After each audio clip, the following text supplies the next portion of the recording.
Hello నమస్తే. మళ్ళీ మీ ముందుకు వచ్చేసాం సునీత కుకరీ షో. నేను సునీత.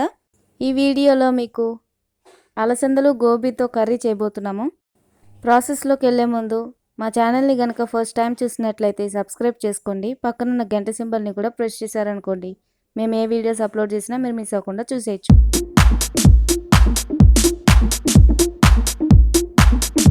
ప్రాసెస్ స్టార్ట్ చేద్దామా?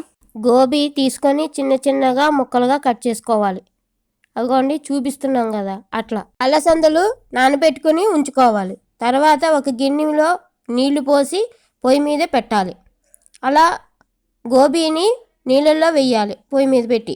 అలసందలు కూడా పొయ్యి మీద పెట్టి ఉడికించుకోవాలి. తర్వాత కొబ్బరి, పచ్చిమిర్చి, ఉప్పు వేసి మిక్సీ కొట్టుకొని ఉంచుకోవాలి.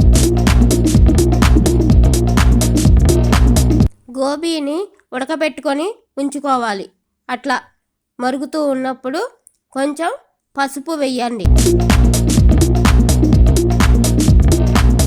చిల్లులు బుట్టలో వేయాలి.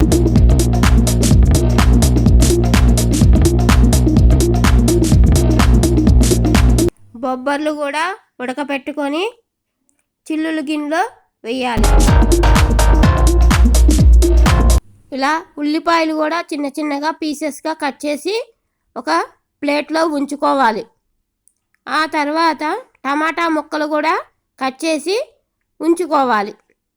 ప్రాసెస్లోకి స్టార్ట్ చేస్తున్నాం. గిన్నె పెట్టుకోండి పొయ్యి మీద. తర్వాత 2 గరిటెలు నూనె వేయండి. తర్వాత తాలింపు దినుసులు వేయండి.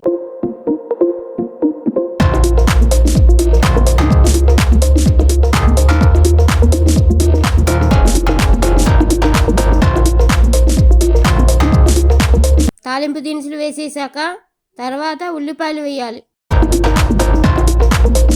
అన్ని ఉల్లిపాయలు వేసేసి కొంచెం వేగించాలి.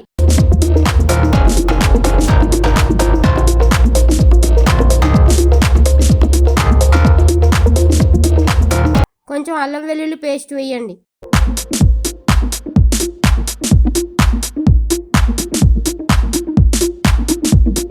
బొబ్బర్లు వేయాలి.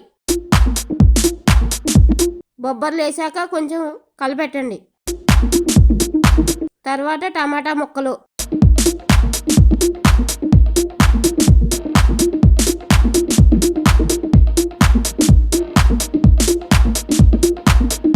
గోబీ కూడా ఉడకబెట్టినవి ఉన్నాయి కదా అవి వేసేయాలి. వేసేసాక కొంచెం నీళ్లు పోయండి.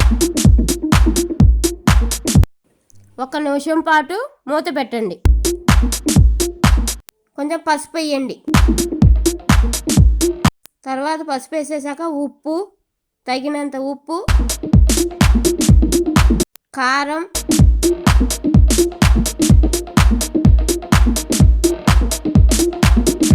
పచ్చిమిర్చి పేస్ట్, ధనియాల పొడి,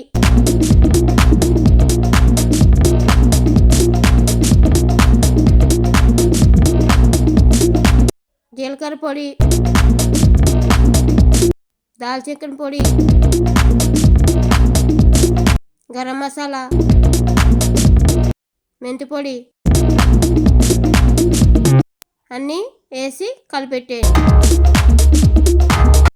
కలిపెట్టేసాక కొంచెం మగ్గుతుంది. కొంచెం దగ్గరగా వచ్చాక కట్టేసుకోండి. రైస్లో కానీ, చపాతీలో కానీ, పరోటా కానీ, పుల్కా కానీ ఏదైనా దేంట్లో అయినా నంచుకొని తినచ్చు, బాగుంటుంది. ఈ కూర మీకు బాగా నచ్చితే లైక్ చేయండి, షేర్ చేయండి. సో వాళ్ళు కూడా నేర్చుకుంటారు. మరోసారి చెప్తున్నాము, సబ్స్క్రైబ్ చేసుకోండి. నన్ను సపోర్ట్ చేస్తారని ఆశిస్తూ మరో ఇంట్రెస్టింగ్ వీడియోతో మళ్ళీ మీ ముందుకు వచ్చేస్తాం. Sunitha cookery show. Have a nice day. Thank you.